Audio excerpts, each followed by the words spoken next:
ተጠናክሮ በቀጠለው ዘመቻ አንድነት የአማራ ፋኖ በወሎ ምስራቅ አማራ ኮር 1 ካውጃኖ ክፍለ ጦር 4ኛ ሻለቃና አሳምነው ክፍለ ጦር 5ኛ ሻለቃ አንዳንድ ሻምበል በጥምረት በሰሩት ማጥቃት ድል ተጎናጽፈዋል። ከምሽቱ 6 ሰዓት እስከ 7 ሰዓት ከ20 ድረስ ለ1 ሰዓት ከ20 ደቂቃ በፈጀ የማጥቃት ዘመቻ ወልዲያ ከተማ ገብርኤል ተራራ ላይ ኮንክሪት ምሽግ ሰርቶ የተቀመጠው አንድ ሻምበል አድማ ብተና ኃይል በፋኖ ኃይሎች ሙሉ በሙሉ ተደምስሷል። ከሁለት ሻለቆች አንዳንድ ሻምበል በጣምራ በፈጸሙት ማጥቃት በቅርቡ ከብር ሸለቆ ወታደራዊ ማሰልጠኛ ሰልጥነው በወልዲያ አካባቢ ወታደራዊ ስምሪት የተሰጣቸው አንድ ሻምበል አድማ ብተና ሙሉ በሙሉ በመደምሰስ እና ወደ ወልዲያ ከተማ ዘልቀው በመግባት ሌላ ተጨማሪ ጥቃት የፈጸሙ ሲሆን ወልዲያ ከተማ መሽጎ የነበረው የጸጥታና የፖለቲካ እንዲሁም የከፍተኛ ወታደራዊ አመራሮች በበርካታ ፓትሮሎች በብረት ለበስ ዙ 23 ታጅበው ሌሊቱን ወደ ጨፍራ ወደ ተባለችው ከተማ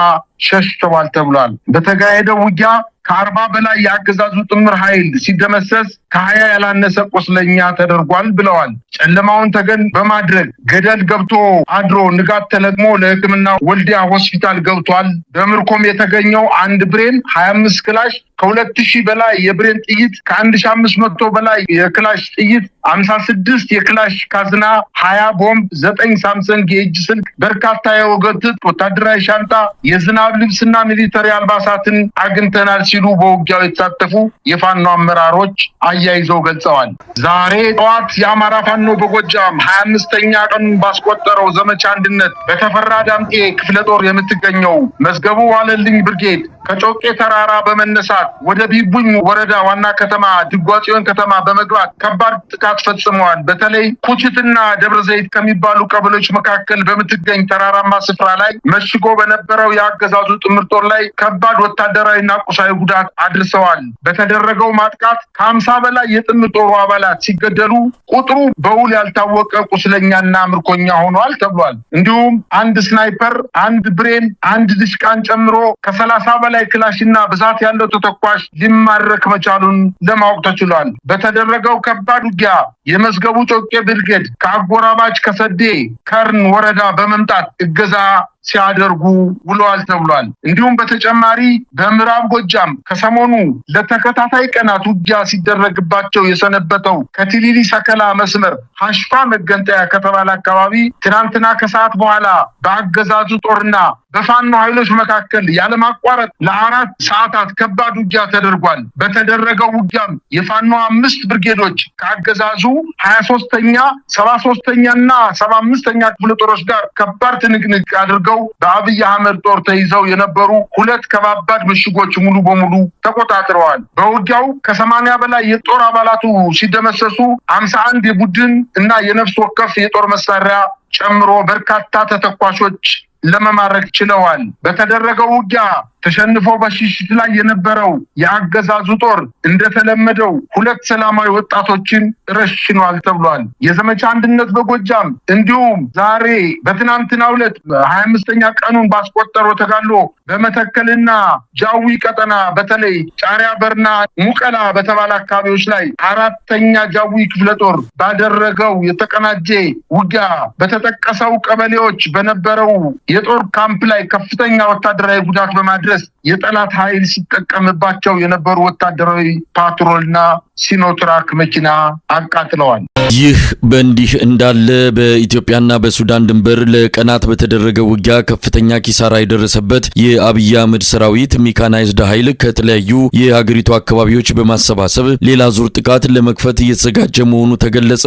የቋራ መተማ ሽንፈት በሰራዊቱ አዛዦች መሃል ውዝግብ መፍጠሩንም የደረሰን መረጃ ያመለክታል። ድንበር አካባቢ የሚታዩት አዳዲስ ክስተቶችና የኃይል ሚዛን የሚቀይሩ እንቅስቃሴዎች ስጋት ውስጥ የከተተው የአብይ አህመድ አገዛዝ ቀጠናውን መልሶ መቆጣጠር ስለሚቻልበት ሁኔታ እየመከሩ መሆኑም ታውቋል። የአብይ አህመድ አገዛዝ የሚደግፈው የሱዳኑ አማጺ ቡድን ፈጥኖ ደራሽ ኃይል መሸነፉንና የጀነራል አልቡራን ሰራዊት ሱዳንን መልሶ መቆጣጠሩን ተከትሎ የኢትዮጵያና የሱዳን ድንበርን ለመቆጣጠር ከፍተኛ ኃይል በመላክ ከፋኖች ጋር የገጠመው የአብይ አህመድ ሰራዊት ለ6 ቀናት የከፈተው ጥቃት ተቀልብሶ ወደ መጣበት መመለሱን ሰሞኑን መዘገባችን ይታወሳል። የአብይ አህመድ ወታደራዊ አዛዦች የመተማ ቋራ የድንበር ቀጠናን መልሶ መቆጣጠር ስለሚቻልበት ሁኔታ ከመከሩ በኋላ ባለ በሌላ ኃይል መልሶ ለማጥቃት ዝግጅታቸውን መጨረሳቸው ይነገራል። ለ6 ቀናት የተካሄደውንና በፋኖ ኃይሎች ተመክቶ የተመለሰውን የቋራ መተማ ጦርነት በተመለከተ የአማራ ፋኖ አንድነት በጎንደር የህዝብነት ክፍል ኃላፊ አርበኛ ዮሐንስ ንጉሱ አጭር መረጃ ሰጥቶናል።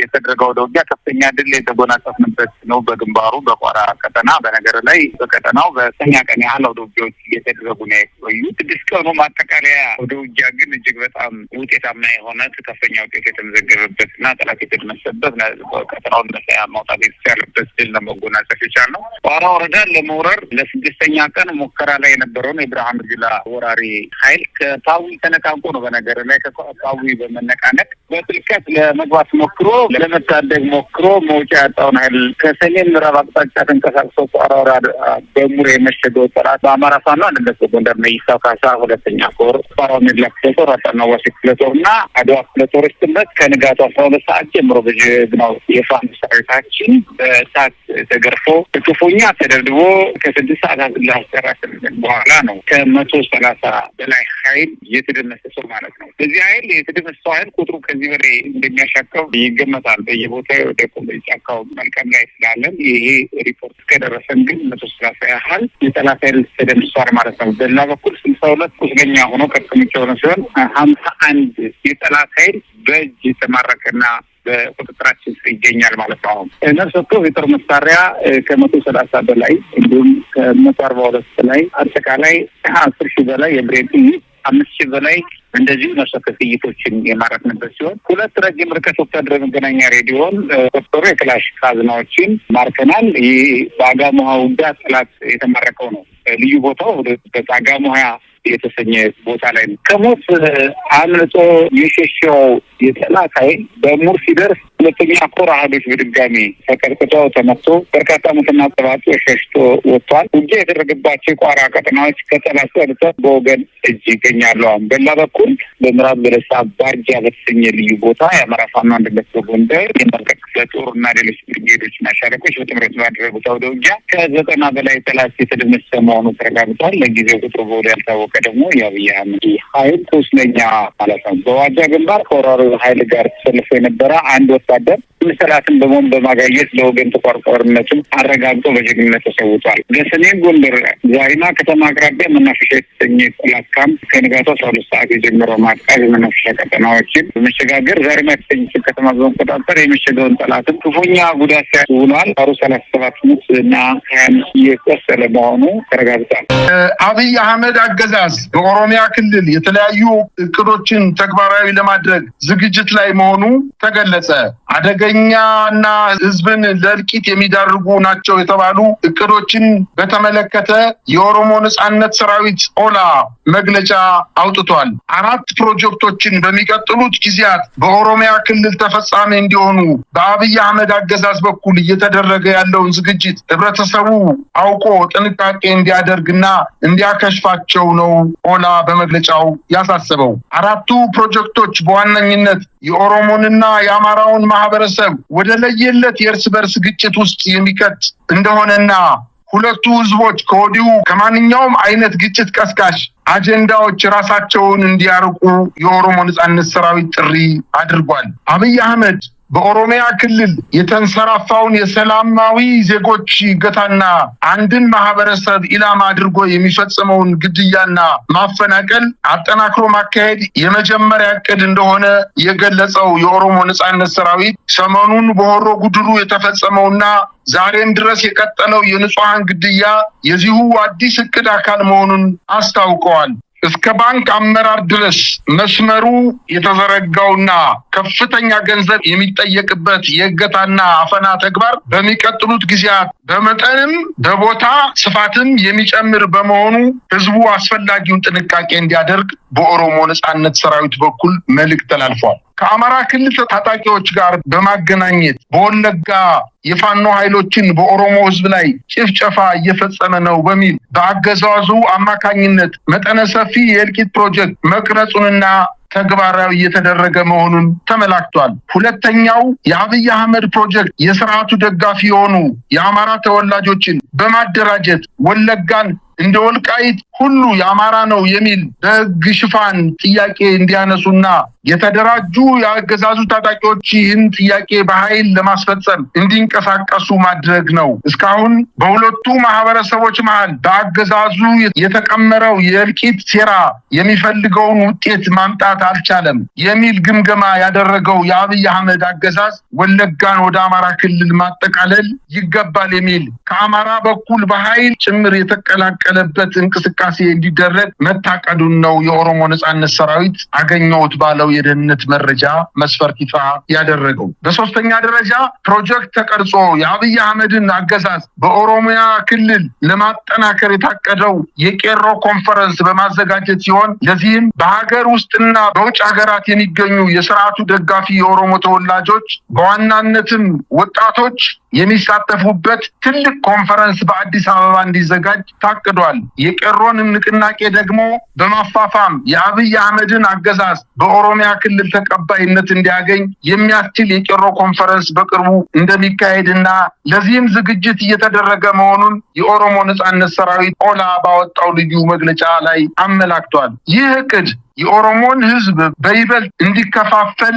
የሚያደርገው መሆኑን የጠቀሰው የኦሮሞ ነጻነት ሰራዊት ኦላ ሕዝቡ ከወዲሁ አስፈላጊውን ጥንቃቄ እንዲያደርግ ጠይቋል። በአራተኛ ደረጃ የታቀደው የፕሮጀክቱ የኦሮሞ ተቃዋሚ የፖለቲካ ድርጅቶችን በብዛት ማቋቋም ሲሆን በብልጽግና ውስጥ ያሉ የአገዛዙ ሰዎች በመሪነትና በአባልነት የሚሳተፉባቸው ፖለቲካ ፓርቲዎች እንዲቋቋሙ ሊደረግ መሆኑን በኦላ መግለጫ ላይ ተመላክቷል። እነዚህ የኦሮሞ የተቃዋሚ ፓርቲዎች የሚቋቋሙት ለሁለት ዋና ዋና ተልእኮዎች ሲሆን አንደኛው በምክክር ኮሚሽኑ ውስጥ በመግባት የገለልተኝነት ቀውስ የገጠመውን ኮሚሽኑን በመታደግ ለአብይ አህመድ ቅቡልነት ያለው እንዲሆንና በመጪው ምርጫ ላይ ደግሞ ብቻውን ተወዳደረ የሚል ዳግም ክስ እንዳይቀርብ በአጃቢነት እንዲሳተፉ ለማድረግ እንደሆነ ተገልጿል። የኦሮሞ ነጻነት ሰራዊት በመግለጫው የአብይ አህመድ አገዛዝ ኦሮሚያ ክልልን የበለጠ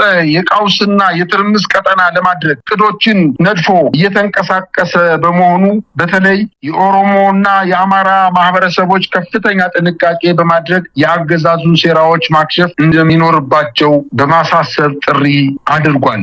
በኢትዮጵያ አብዛኛው መምህራን በራብ የተሰቃዩ መሆናቸውን የሚገልጽ ሪፖርት ወጣ። መምህራን እየተራቡ የትምህርት ጥራትን ማረጋገጥ አይቻልም ሲል አንድ ጥናትም አመለከተ። የመምህራኑን የኑሮ ሁኔታ ማሻሻል ትምህርትን ለማሻሻል ወሳኝ ነው የሚለው የትምህርት ሚኒስቴር ምላሽም ከሰሞኑ ተሰምቷል። ትውልድ ፊደል ቆጥሮ ከህልሙ እንዲደርስ መንገድ ጠራጊው መምህር ሆኖ ሳለ ከሚከፈለው ክፍያ ዝቅተኛ መሆን ጋር ተያይዞ በአሁኑ ሰዓት የመምህራን ራብ ተስፋፍቶ እንደሚገኝ ነው አንድ ጥናት ያመለከተው። በደባርቅ ዩኒቨርሲቲ መምህር የሆኑት አቶ ፈለቀ ወርቁ የዩኒቨርሲቲው መምህራን ሀገር እንድትቀጥል የማድረግ ኃላፊነት እንዳለባቸው፣ ነገር ግን ይህን ማድረግ የሚችሉት ሳይርባቸው ማስተማር ሲችሉ እንደሆነ ገልጸዋል።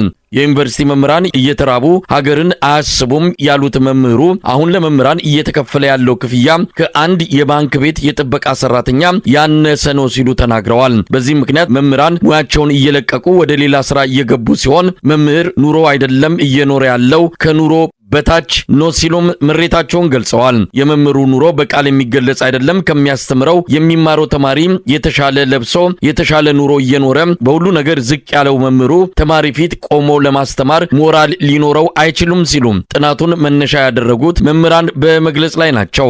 መምህሩ ሱሪው የተቀደደ ነው የሚለብሰው፣ ካልሲ መቀየር አይችልም ያሉት የደባርቅ ዩኒቨርሲቲ መምህር በአሁኑ ሰዓት በቀን ስራ የሚተዳደሩ መምህራን ቁጥራቸው እየበረከተ መምጣቱን ገልጸዋል። ጥናቱን ለውይይት ለሕዝብ ተወካዮች ምክር ቤት በቀረበበት ወቅት በውይይቱ የተሳተፉ የትምህርት ተቋማት የሥራ ኃላፊዎች፣ መምህራንና የምክር ቤት አባላት የትምህርት ጥራትን ለማረጋገጥ የመምህሩን ኑሮ ማሻሻል ተገቢ እንደሆነም ገልጸዋል። በሕዝብ ተወካዮች ምክር ቤት ተገኝተው ምላሽ የሰጡት የትምህርት ሚኒስትሩ ፕሮፌሰር ብርሃኑ ነጋ የመምህራንን ባንክ ማቋቋም ይህንን ችግር ለመቅረፍ ይረዳል ብለዋል። መምህሩ በቂ ደሞዝ እያገኘ ባልሆነበትና አብዛኛዎቹ የኢትዮጵያ አካባቢዎች መምህራን ደሞዝ ሳይከፈላቸው ወራት በሚቆጠሩበት ሁኔታ ፕሮፌሰር ብርሃኑ ነጋ የመምህራን ባንክ ለማቋቋም እየመከርን ነው ማለታቸው ተሰብሳቢዎቹን ግራ ያጋባ ሆኗል። በሌላ በኩል እየመራ ነው ያለው አሰቃቂና ሞራል ገዳይ የድህነት ህይወት ለስራችን እንቅፋት እየሆነብን ነው ሲሉ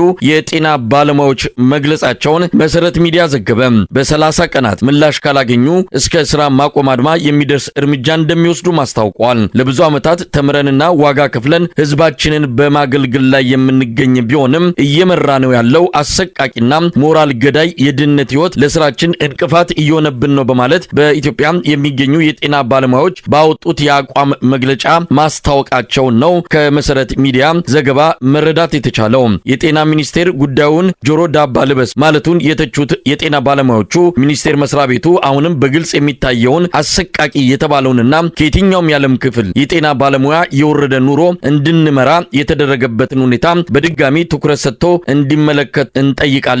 ምላሽ ካላገኘን ግን በ30 ቀናት ውስጥ እስከ ስራ ማቆም የሚደርስ እርምጃ እንወስዳለን ሲሉ የጤና ባለሙያዎቹ ባወጡት የአቋም መግለጫ ገልጸዋል። በቅርቡም የኢትዮጵያን የበጀት ዝርዝር ድልድል በተመለከተ መረጃዎች እንደሚያመለክቱት ከጤናና ከትምህርት በጀት ላይ ተቀንሶ ለመከላከያ በጀት በመዋሉ ከፍተኛ የሆነ የበጀት ጉድለት በትምህርቱና በጤናው ዘርፍ መከሰቱን መዘገቡ የሚታወስ ነው።